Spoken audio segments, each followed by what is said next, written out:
আমি কি নিয়ে থাকবো? আমি একটু শান্তি পেতে চাই খোদা।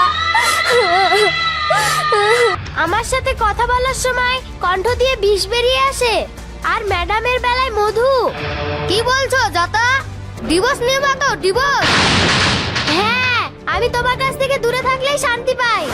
ঠিক আছে, তাই হবে। কাল সকালে বাবাকে বলছি। বাবা! বাবা, বুকটা খুব যন্ত্রণা করছে। দেখ, হাত পা সব ঠান্ডা হয়ে যাচ্ছে।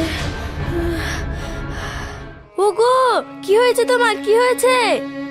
বাবা, আপনার কষ্ট হচ্ছে? হ্যাঁ মা, দেখো হাত পা সব ঠান্ডা হয়ে যাচ্ছে, আর বুকের ব্যথাটাও খুব জোর বেড়েছে। এই ওষুধটা জিভের তলায় দিয়ে দাও না, দেখো একটু কমে যাবে। হ্যাঁ হ্যাঁ, দিচ্ছি।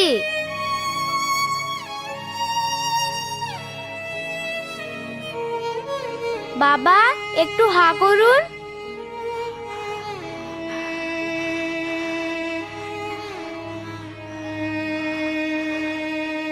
বাবা, তেমন কিছু হয়নি, সব ঠিক হয়ে যাবে।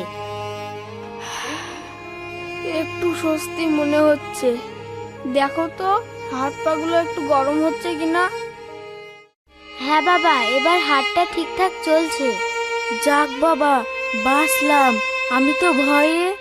না মা, তেমন কিছু না, টেনশন করবেন না, আস্তে আস্তে সব ঠিক হয়ে যাবে। মা, ওষুধগুলো সব আছে তো? হ্যাঁ আছে। ওষুধগুলো খাওয়াতে অনিয়ম করো না যেন। বেঁচে থাকো বৌমা, তুমি আমার মেয়ের মতো। এখন কথা বলবেন না বাবা, একটু বিশ্রাম করুন।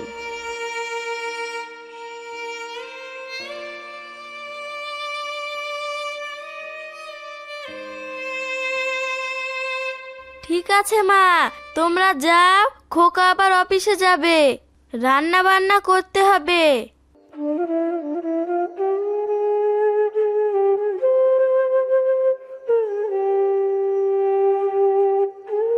বাবার অবস্থা খুব একটা ভালো নয়, ডাক্তারের কাছে নিয়ে যেতে হবে। কিন্তু আমার তো অফিস আছে। ছুটি নাও। বাবার থেকে তোমার অফিস গুরুত্বপূর্ণ নাকি? ঠিক আছে, এই বেলাটা দেখা যাক।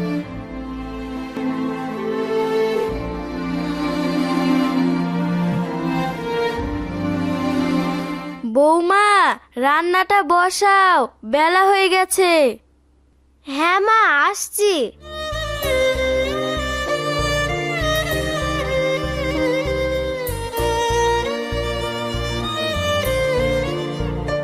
কি গো, তুমি চলে যাচ্ছ যে? খেয়ে যাবে না? না, আমার অফিসে তাড়া আছে। বাবা, সকালবেলায় কিছু খেয়ে যা, বাসি মুখে যেতে নেই। মা, আমার অফিসে খুব চাপ আছে, আমি আসছি, এসে খাবো।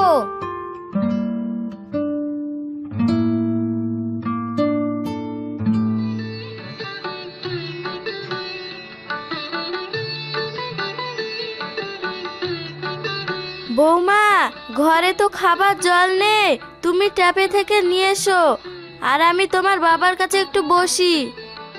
ঠিক আছে মা, যাচ্ছি।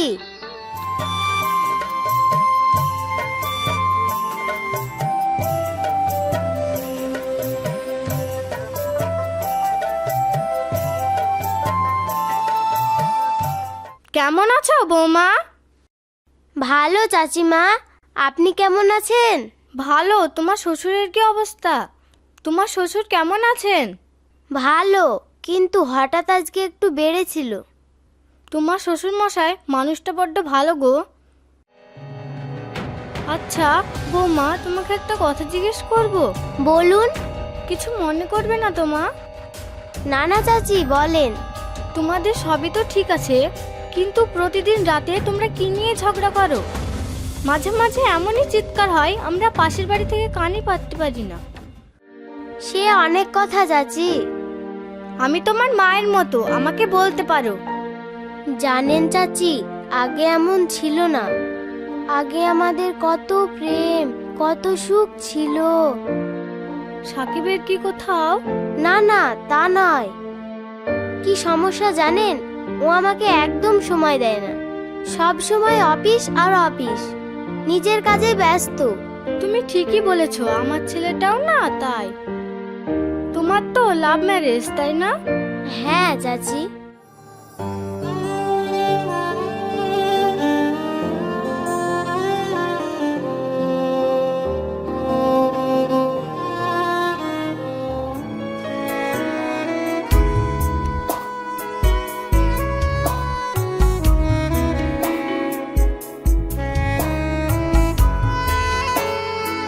Happy anniversary. আমি চাই এই দিনটি এইভাবে যুগ যুগ ধরে ফিরে আসুক। আরে কিসের অ্যানিভার্সারি? আজ থেকে 3 মাস আগে এই দিনে আমি তোমায় প্রপোজ করেছিলাম।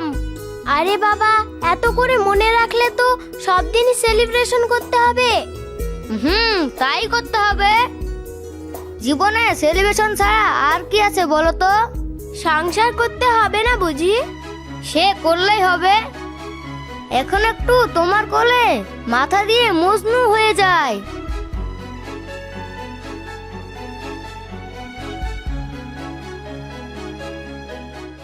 মজনু কিন্তু লাইলাকে পাইনি। না না, আমি অমন মজনু নই। আজই আব্বুকে বলছি, তোমায় ছাড়া কিছুই ভাবতে পারিনি সোনা।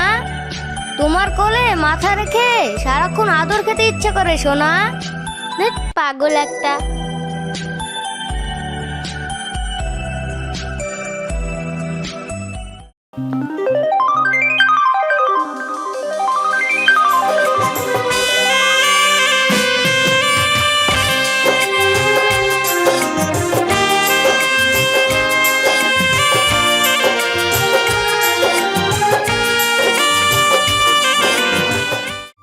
এই আগামী 8 তারিখে তোমার জন্মদিন না? হ্যাঁ, কিন্তু কেন বলো তো? ওই দিন আমরা একটু অন্যরকম ভাবে কাটাবো। কিভাবে? আগে বাবার কাছ থেকে টিউশনের বেতনটা পাই, তারপর বলবো। কিছু টাকা গোছাও, সব টাকা আমার পেছনে উড়িও না।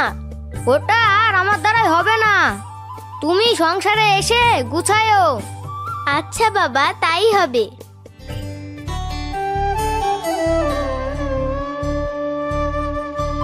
আজ আবার কি হলো? একটু শোনো না। বলো। একটা প্রাইভেট কোম্পানিতে চাকরির অফার পেয়েছি। তাই নাকি? ভালো তো। কত আনন্দ কর কিছুই নেই, বেতন বেশি না, শুরুতে 9,000 টাকা করে দেবে। কি করব? আমি না বললে বুঝি করবে না? তুমি না বললে সত্যি করব না। ওরে পাগল, এই বাজারে 9,000 টাকা অনেক। আজই জয়েন্ট করবে। ঠিক আছে, তাই করব। তুমি চাকরি করলে আমার আর কোনো ভাবনাই নেই। ভাবনা নেই মানে? বুঝলাম না। তোমায় তো বুঝতে হবে না, তুমি কিন্তু জয়েন্ট করবে।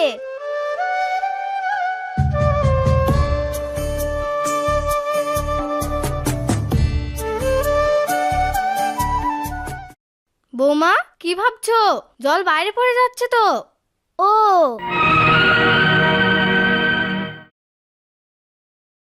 ওগো, তোমার শরীরটা ঠিক হলো? হ্যাঁ, ঘুম থেকে উঠে শরীরটা একটু ভালো লাগছে। কি ব্যাপার, বৌমা তো এখনো জল নিয়ে আসলো না? কি করছে দেখি তো।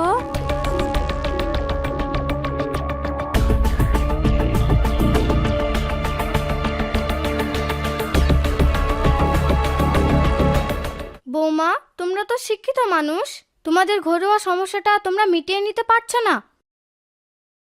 অনেক চেষ্টা করেছি চাচি, আর পাচ্ছি না। পারছো না মানে? মানে এভাবে পশুর মতো আর থাকতে পারছি না। তাহলে তোমরা কি ভাবছো? তোমরা কি ডিভোর্সের কথা ভাবছো? হ্যাঁ চাচি, কিছুটা সেই রকমই। ডিভোর্স নেওয়াই ভালো, তাতে ও ভালো থাকবে, আমিও ভালো থাকবো। সারাক্ষণ আর ঝগড়াঝাটি ভালো লাগছে না। বৌমা, এ কি বলছো তুমি? তুমি এত নিচে নেমে গেছো? তুমি ডিভোর্স চাইছো? মা আসলে আমাকে মা বলে ডাকবে না তুমি। যে মেয়ে ডিভোর্সের কথা ভাবতে পারে সে কখনো আমার বৌমা হতে পারে না। মা আপনি তুমি কথা বলো না, তোমার কোনো কথাই আমার সহ্য হচ্ছে না। আজ আসুক সাকিব, তারপরে হচ্ছে।